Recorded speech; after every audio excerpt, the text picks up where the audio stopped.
Vishnupadaya Krishna Preshaya Bhutale Srimate Bhakti Vedanta Swami Niti Namine Namaste Saraswate Devi Gauravani Pracharine Nirvishesh Shunyadi Pashatari Shatarine Jai Shri Krishna Chaitanya Prabhu Nityananda Shri Advaita Gadadhar Srivasadi Gaur Bhaktavinda Hare Krishna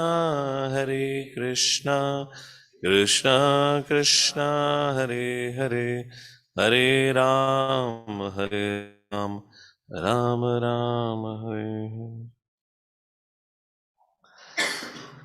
Hare Krishna. आप सभी का स्वागत है. We welcome everyone for today's morning reading. We are on the third chapter of Bhagavad Gita and we're going to start from the 31st verse. So far we have been discussing about the need and importance of performing prescribed duties and how all actions should be performed.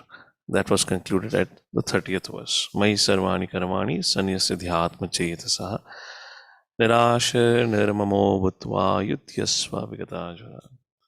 Now, text number 31 onwards. What are the results are in terms of when we perform our action like this? Text number 31. Yame matam idam nityam anutishtanti manavaha shraddhavanto anasuyantu Govinda muchyante karma bhihi. Those persons who execute their duties according to my injunctions and who follow the teachings faithfully without envy become free from the bondage of fruitive actions. Purport. The injunction of the Supreme Personality of Godhead, Krishna, is the essence of all Vedic wisdom and therefore is eternally true without exception. As the Vedas are eternal, so the truth of Krishna consciousness is also eternal. One should have firm faith in this injunction without envying the Lord. There are many philosophers who write comments on the Bhagavad Gita but have no faith in Krishna. They will never be liberated from the bondage of fruitive action. But any ordinary man with a firm faith in the eternal injunctions of the Lord, even though unable to execute such orders, becomes liberated from the bondage of the law of karma. In the beginning of Krishna consciousness, one may not fully discharge the injunctions of the Lord, but because one is not resentful of this principle and works sincerely without consideration of defeat and hopelessness, he will surely be promoted to the stage of pure Krishna consciousness. Na karma lipyate, which means the karma does not bind. So that's what Krishna is saying here. Muchyante tepi karma bhi. Na karma lipyate, this is the Upanishad statement. And muchyante tepi karma bhi, that's what Krishna says in Bhagavad Gita. So you are liberated from all the reactions of your work, good and bad both. And getting freed from the reactions of the work. So what binds us to this world is our actions, which means the result produced of the action, the reactions which we're going to get in the future, that is, invisible bondages that are keeping us tied to this material world. So in this language, Bhagavad Gita is spoken. So when we perform work for Krishna, that action does not produces any reactions, which means we are getting freed from a bondage to this world. Moreover, whatever bondage we already have, it cuts that bondage also. That's how a living entity gets freedom from this world. Text number 32. Etu etad abhyasuyanto nanutishtanti me matam savajnana vibhudham stan vidhi nashtana chetasaha. But those, now what happens who do not perform actions like this? But those who out of envy disregard these teachings and do not follow them regularly are to be considered bereft of all knowledge, befooled and ruined in the endeavors for perfection. So according to Vedic science, Vedic culture, you may have a person with double PhD from the prestigious MIT and Stanford, but is still a fool number one if he doesn't know how to set himself free from the bondages of this world. You see this whole Vedic culture and the modern culture entirely opposite, bipolar, entirely opposite that way, Purport. The flaw is not being Krishna consciousness. uh, the flaw of not being Krishna conscious is clearly stated herein. As there is punishment for disobedience to the order of the Supreme Executive Head, so there is certainly punishment for disobedience to the order of the Supreme Personality of Godhead. A disobedient person, however great he may be, is ignorant is of his own self and of Supreme Brahman, Paramatma, and the Personality of Godhead due to a vacant heart. Therefore, there is no hope of perfection of life for him. And our culture, even up to today, what we have this, society is more or less largely based on these principles. Therefore, traditionally, you don't find people too much passionate for material life. That is a different thing since Star TV came in 1995 and then MTV was launched. The passion was induced in the hearts and the lives of the people. And then they started, expecting big things. Fleshy things were shown on the TV, attractive life. You remember the Shanti? That spread Ashanti all over the world.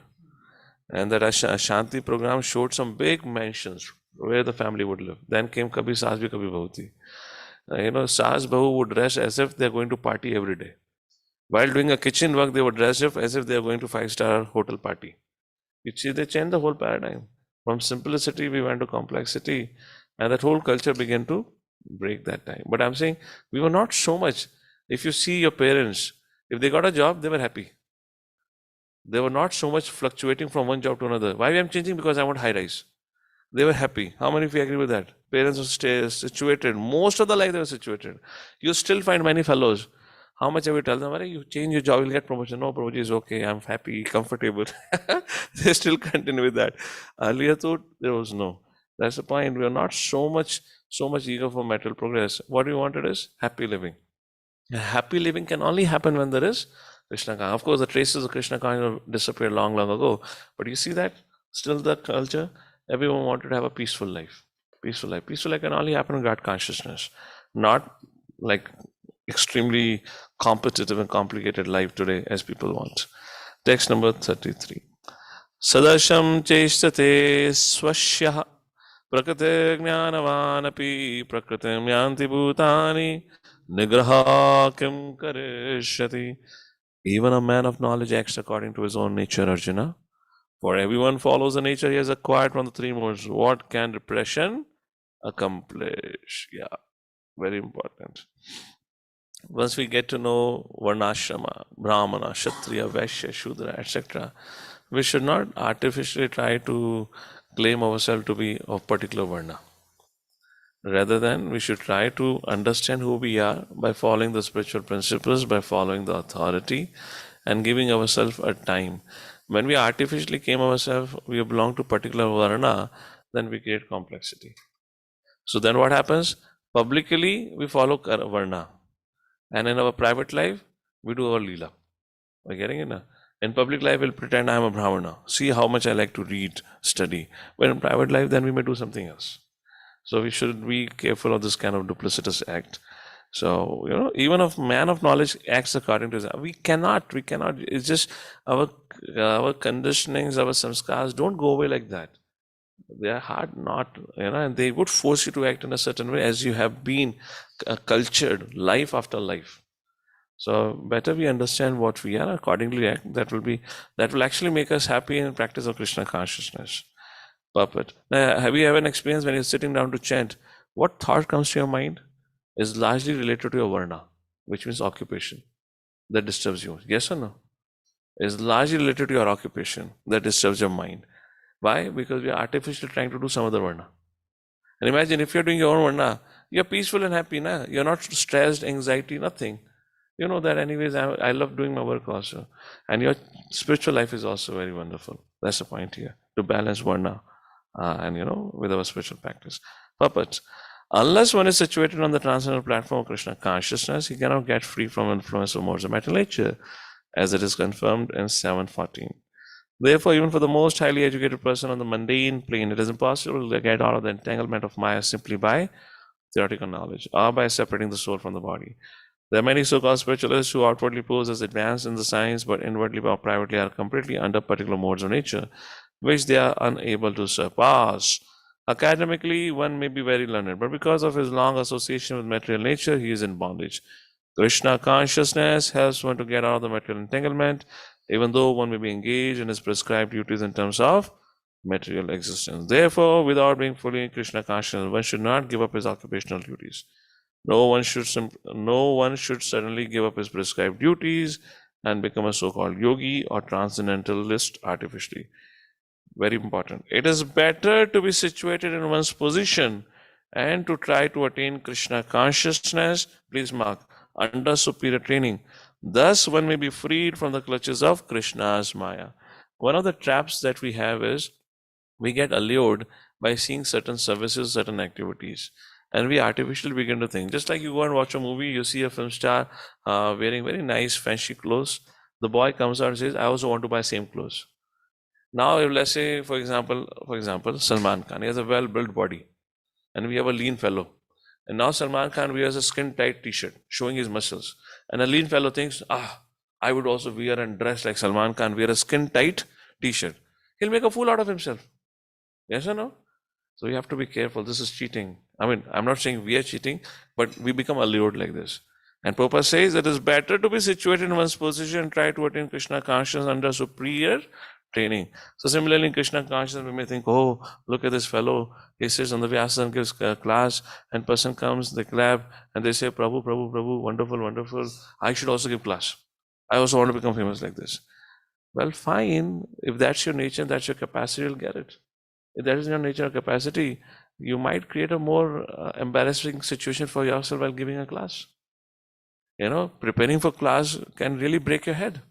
You'll be too stressed out. You have seen people when they have to give a class, they are just like, oh my goodness, they're so stressful, stressful, as if they're doing Nirjala Ekadashi. Sote jagte, they are fully, and when they come to speak, they fumble. So fine. You could be happy talking one-on-one. You could be happy serving Krishna as deity worship. You could be happy serving Krishna by just going cooking in the kitchen or buying a grocery. So you have to be careful. Oh, this devotee sings such a wonderful kirtan. I would also sing kirtan. I also want to become like this. So Prabhupada says, what he says, we should emulate, not imitate. And what emulate? Not actions. The behavior, the characteristics of a person. There's imitative tendencies, we have to be careful. And we all have this issue. We all have that. These are pitfalls. And who suffers because of it?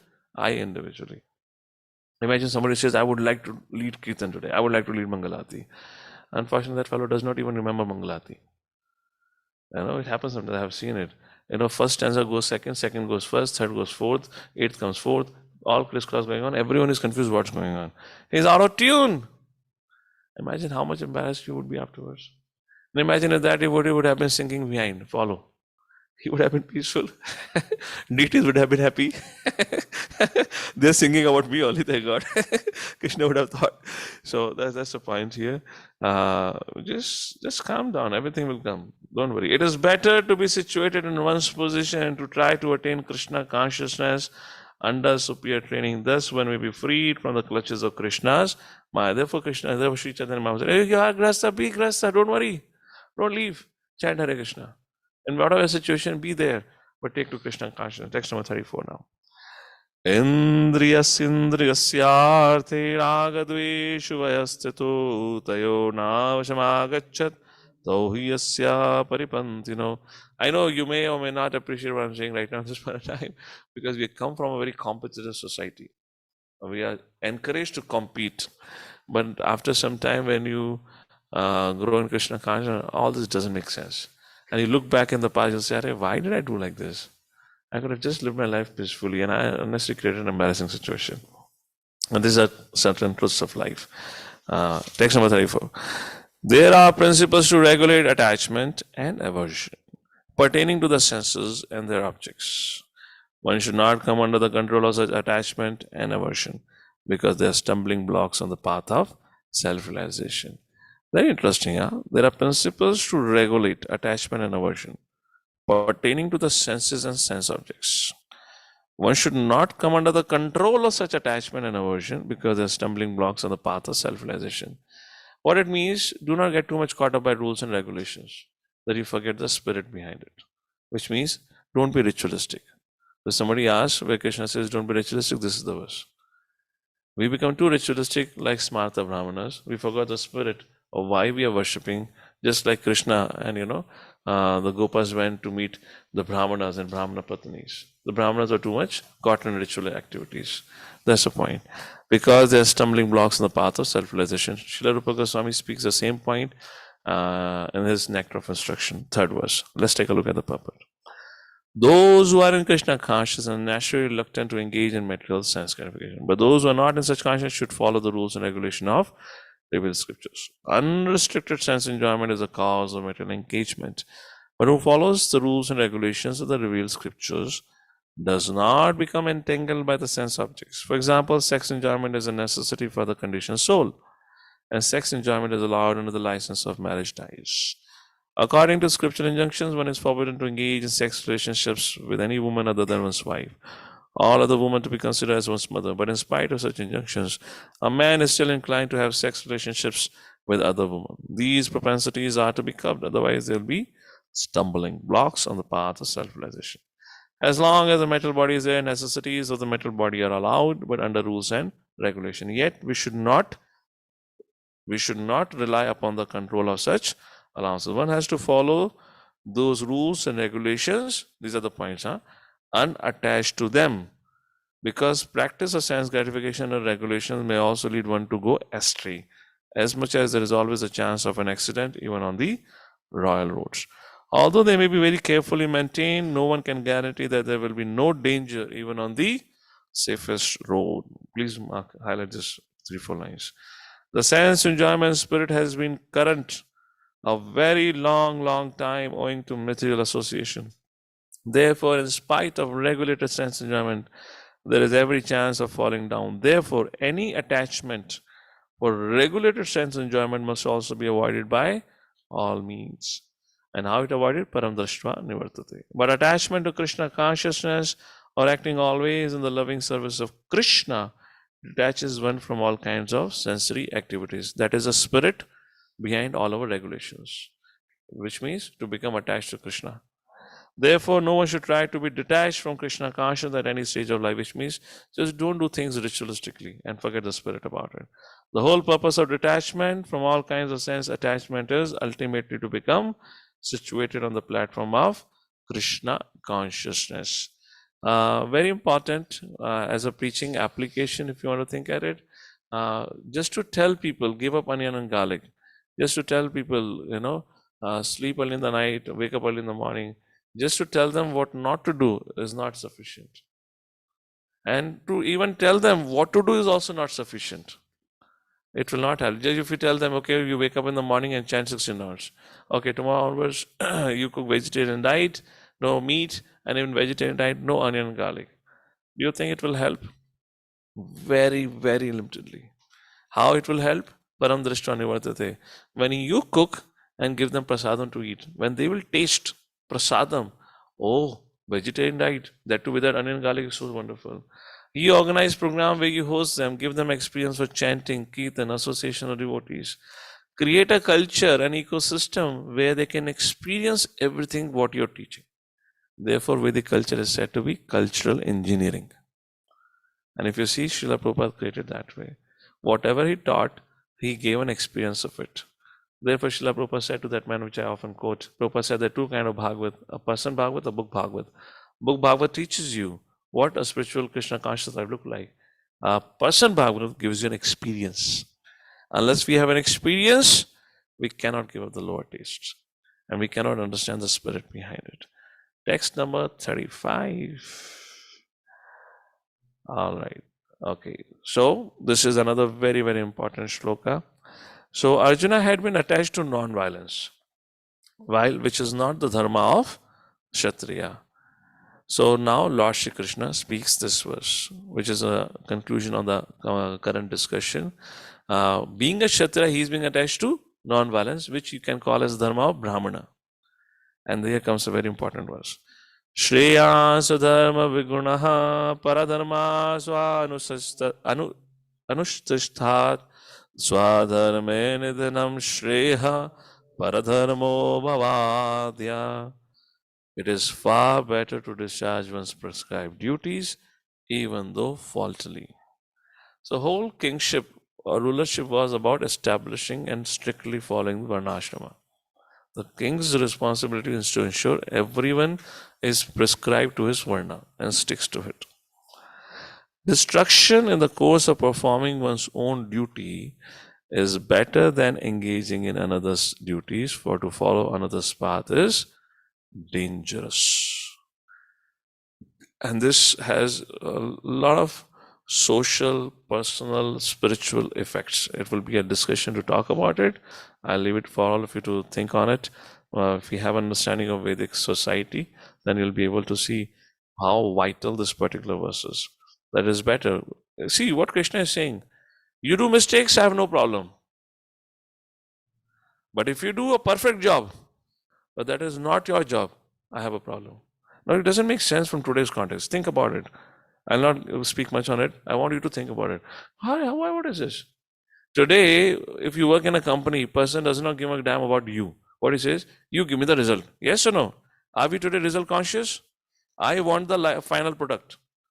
Now, you do it, somebody else do it. I don't give a damn about it. I need my final product. Now, Krishna is saying, no, I don't want that. So, Krishna is not so much result conscious. Krishna is more conscious about your growth. You will grow more, or you would have a far better life if you stick to your Varna. Even while sticking to your occupation, which means Varna, you making mistakes. That is far better rather than you doing someone else's Varna. Imagine if it happens. Imagine, think for yourself. If you are doing some other job, some other service very nicely, while what you have been told to do, you're not doing it properly. What you would think? I'm not made for this because I'm not able to do it properly. I'm made for this because I'm able to execute it properly. But Krishna says, no. It is far better for you, for your overall well-being, to stick to your Varna. Even if while practicing Varna, there are faults, that's okay. But those who... So this is entirely opposite if you think about it. So Arjuna was thinking non-violence is my path. But Krishna is saying, okay, no problem. You fight because you're a Kshatriya. Even if you're not able to win the war, that will still bring you fame and glory. It's a fantastic verse. Think all of you. Okay, I'll continue. We'll read the purport. Maybe some other time we'll speak on important verses. Purport. One should therefore discharge his prescribed duties in full Krishna consciousness rather than those prescribed for others.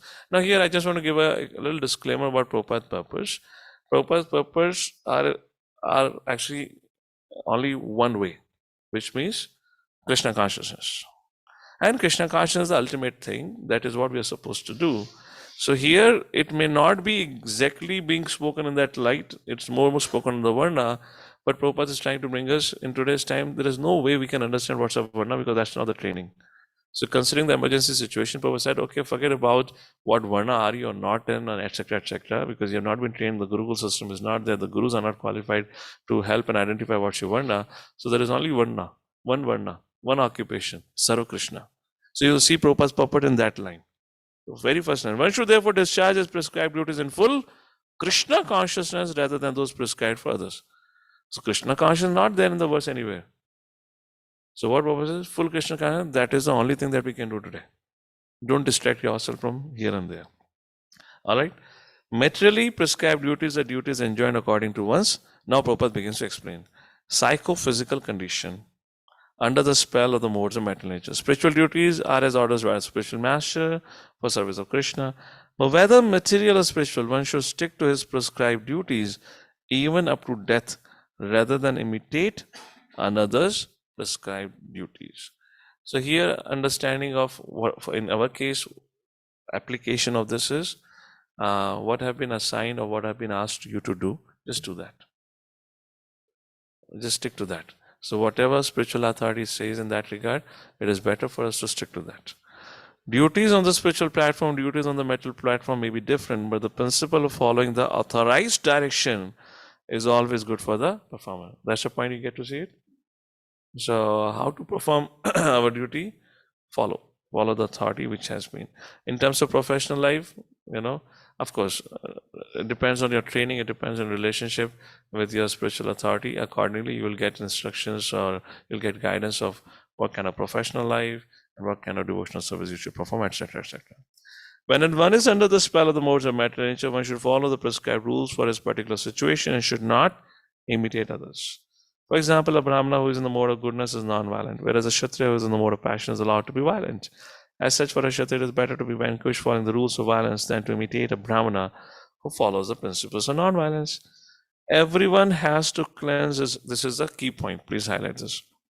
Why Krishna is talking about even if in your varna you act faultly, that is more acceptable? This is the key point. Everyone has to cleanse his heart by a gradual process and not abruptly. So when we stick, so we at times we forget, what we are undergoing. We are undergoing purification. And when we realize there is a fault within us, our first response, how many of you agree, was to hide it, or was to ignore it, or reject it, saying that it does not exist. How many of you, you kind of become ignorant? No, it doesn't exist, hide it. And we don't want to face it. But Krishna is saying, no, you face it, so that you can overcome it. That is why Arjuna had his attachments. Krishna brought his chariot right in front of his attachments. Krishna didn't say, okay, ignore it. No, face it, so you can get purified of it. Unless we get purified of anarthas, there is no meaning of success. There is no meaning of progress. Our progress would not happen if we just hide our faults underneath the carpet, think that doesn't exist. So oftentimes when we are faced with our own issues, with our own challenges, our first response is, no, I quit. I don't want to do it. We always have seen so many times, very few people who are really mature and, really sincere in Krishna consciousness, whatever happens, they will not give up. Our first response is, I'll do something else. I'll quit. No, I cannot do this. They immediately become mental. If you're going to act on this platform, you have to ask yourself, what are you doing in Krishna consciousness? Are you here to purify yourself? If you have to purify yourself, you have to undergo the suffering. You have to undergo the pain, not suffering, undergo the pain of purification, which eventually going to make you rise above that. Otherwise, how would purification happen? No, let me continue to serve. Let Guru and Krishna take care of that part, and that department is there. I'll continue chanting. I'll do something this, I'll do something this, I'll do something else. We keep on hopping here and there. But whenever we are faced with our own self, we hide away, we walk away. Any one of you have that experience? Raise your hands. How many of you have that experience? When something like this happens, we are kind of zigzag. We don't want to face authority. We don't follow authority. No, I already have plans. I want to do this. I want to do that. No. Everyone has to cleanse his heart by gradual process, not abruptly. However, when one transcends the modes of material nature and is fully situated in Krishna consciousness, he can perform anything and everything under the direction of a bona fide spiritual master. So how does surrender happens? When we have overcome our own obstacles. When we overcome our own inhibitions. That is the time Prabhupada says. That is the time full surrender happens. Now for Arjuna to fully surrender at the battlefield, Kurukshetra was very important for him to rise above those inhibitions, as attachments. Even if, for example, if that would not have happened at the onset of the battlefield, when he would have faced his relatives during the war, then Arjuna would not have shot arrows at them. Yes or no? What do you think about it? And then he would have deflected his aim at his relatives to somebody else. Now, if you don't kill your enemy, how do you win the war? The desired result outcome would not have happened. So that's the reason here, the full surrender. Full surrender means Krishna wanted Arjuna to nimitta matam bhavasava sachin. Arjuna to become an instrument of his will. And to become an instrument of his will, he had to kill everyone on the Kuru side. And that surrender would not have happened if Arjuna would not have faced his attachments right at the beginning and got purified. So what is happening if you see through the pages of Bhagavad Gita, Arjuna is getting purified of his attachments. Yes or no? Through the discussion of Bhagavad Gita, he's getting purified. And that purification was not, how many times I've said, please do not shy away from the pain that arises from purification, because that pain is going to shake us up. That pain is going to make us cry. And if you're not cried, actually there is no purification. Crying is but natural. To cry for Krishna is way far off. First, our heart is going to really cry, why I'm going through this? Why? Because we have to face our own anarthas.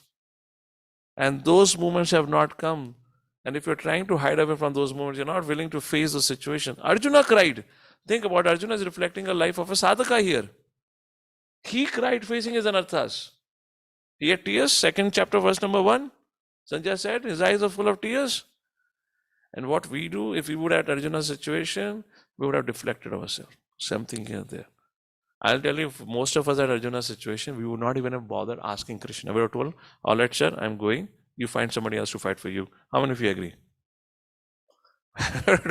Krishna, I have made my choice. I'm going. You fight for. You find somebody else. We would have just walked away. So my question to all of us is, have we ever crossed the first chapter of Bhagavad Gita? Have we ever crossed the first chapter of Bhagavad Gita?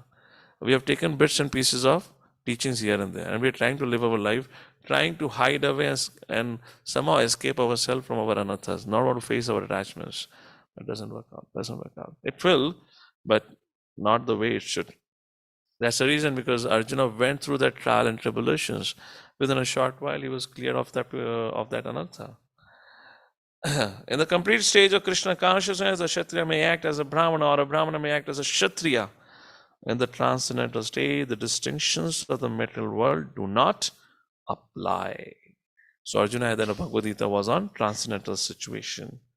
The distinctions he was free from, which means the dualities. For example, Vishwamitra was originally a Kshatriya, but later on he acted as a Brahmana, whereas Parshurama was a Brahmana, but later on he acted as a Kshatriya. Being transcendentally situated, they could do so, but as long as one is on the material platform, he must perform his duties according to the modes of material nature. At the same time, he must have a full sense of Krishna consciousness. I'll give you some examples of, this is very important, so therefore I just want to emphasize, because we struggle a lot with this particular aspect of our practice. And I'm speaking for my own purification. I'm also struggling with the same things. For example, Srila Prabhupada's life. It's very important. Actually, I'll highly encourage all, and particularly those who are in leadership positions, or in fact for every sadhaka, we should carefully read Srila Prabhupada's dealings and his management style and everything. I'll give you an example. What's his name? His Holiness Tamal Krishna Goswami Maharaj and one more devotee, and Prabhupada is sitting. They're having a heated argument. His Holiness Tamal Krishna Maharaj, Prabhupada, I'm not happy in India. Nothing is working out. We're wasting our time. I want to go to America and preach. I want to start intellectual preaching. Prabhupada is saying, no, you are supposed to be here. You're going to be here in India, manage my affairs. No, Prabhupada, you're not understanding, Prabhupada. There's a whole argument going on. And one devotee was walking by, he heard it, and he was so scared. I never thought disciple and guru, spiritual master can talk like this. They were talking on the equal levels like this. No, Prabhupada said, you have to do this. And Prabhupada was hammering again. No, that's not what I want. I want to do this. No, we want to go this. And Gargamuni Prabhu, yes, another devotee is Gargamuni. No, Prabhupada, we want to do this. They had made their whole discussion, decided, and that whole thing happened. And then Prabhupada said, all right, chant 16 rounds of Hare Krishna every day, follow four agreed principles, and do the hell you want to do. Get lost. And they went away. So the point I'm trying to say is, if you see, you might wonder, they are saying, let us go to America. We know what our skill set is. We can go and preach there. And Prabhupada started preaching in America. Prabhupada saying, no, manage affairs in India. Now somebody will ask, what, they're Americans, they can do a very good job there. Why Prabhupada is saying? His Holiness Giriraj Maharaj, of course, that Giriraj Das Brahmachari. He one also asked, Prabhupada, can I stay in America? When he got sick, he went to America. Prabhupada, can I stay in America? I want to also start preaching to the professors and everything. Prabhupada said, no, go back to India. Bombay project is waiting.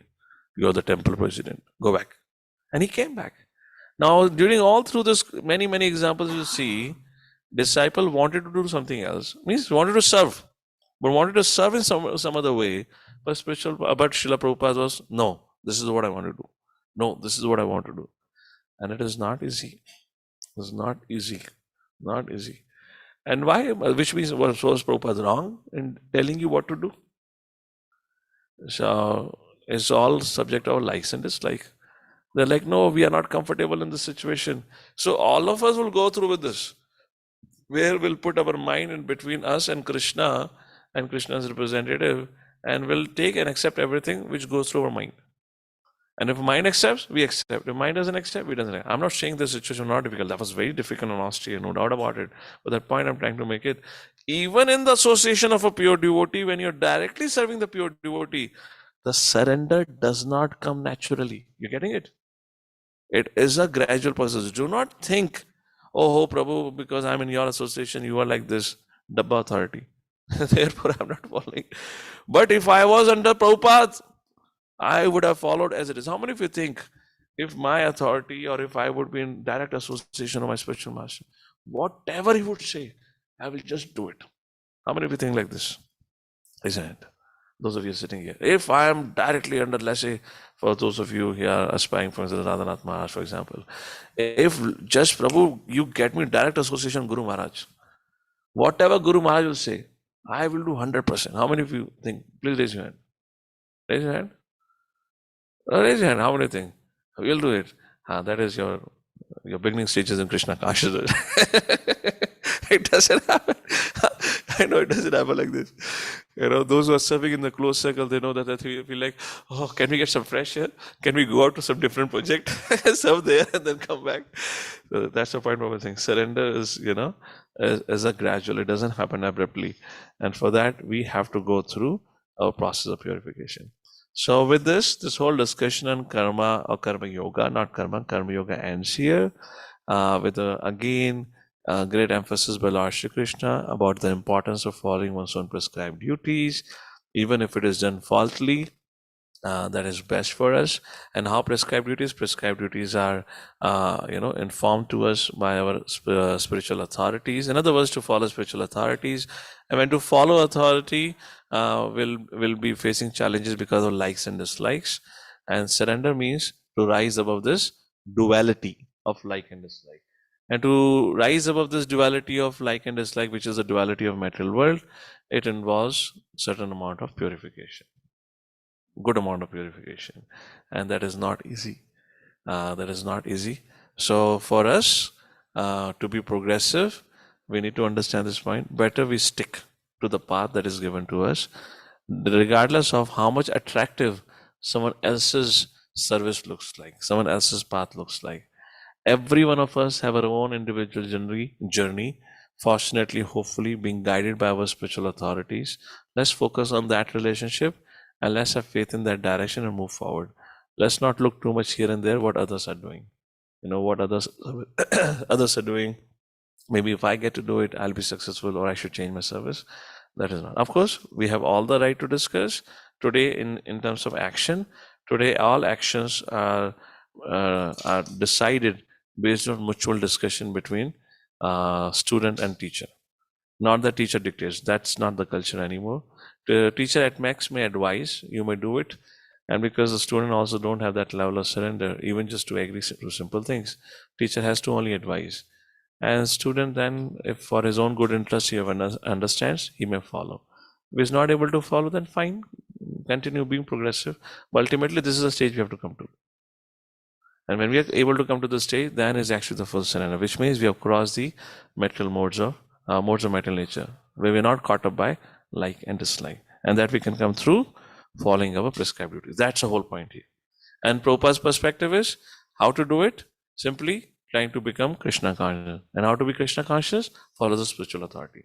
So there was a varnashram way of purification, and there is what we have today is the varnashram by following the spiritual authority. Earlier you had gurus like Dronacharya. Dronacharya of Arjuna was not spiritual master. He was helping him excel in his varna as a Kshatriya. Kripacharya was not a spiritual master. Kripacharya was his administrative guru to guide Kauravas how to excel in administrative responsibility. Now we don't have all that. Now nobody cares for the school teacher because they are paid people. They just care for money, not for you. So now we have only one authority, or we should have one authority, as spiritual authority. You getting? I'm explaining how the Varna ashram functions. So you have Varna ashram discussion going on Bhagavad Gita, but Prabhupada therefore in the purport says, become Krishna conscious, follow spiritual authority. And that is the way. Don't get confused, because now we don't have people like Dronacharya, Kripacharya who can guide us. So everyone in those days had teachers like Lord Ram, had Vashishta Muni and Vishwanath Muni also, right? They had different teachers or gurus for different. One for Varna, and in Varna also you have different responsibilities. As a Kshatriya, you have to fight. You need teacher for that, martial teacher. Then you have to rule, administrator, political leader. You needed a teacher. Like that, we had different gurus like that. That's how the Varna system functioned. All right, thank you so much, Hare Krishna. Am I making some sense? Or this is all going Nitai Gaur Haribol? All right, we can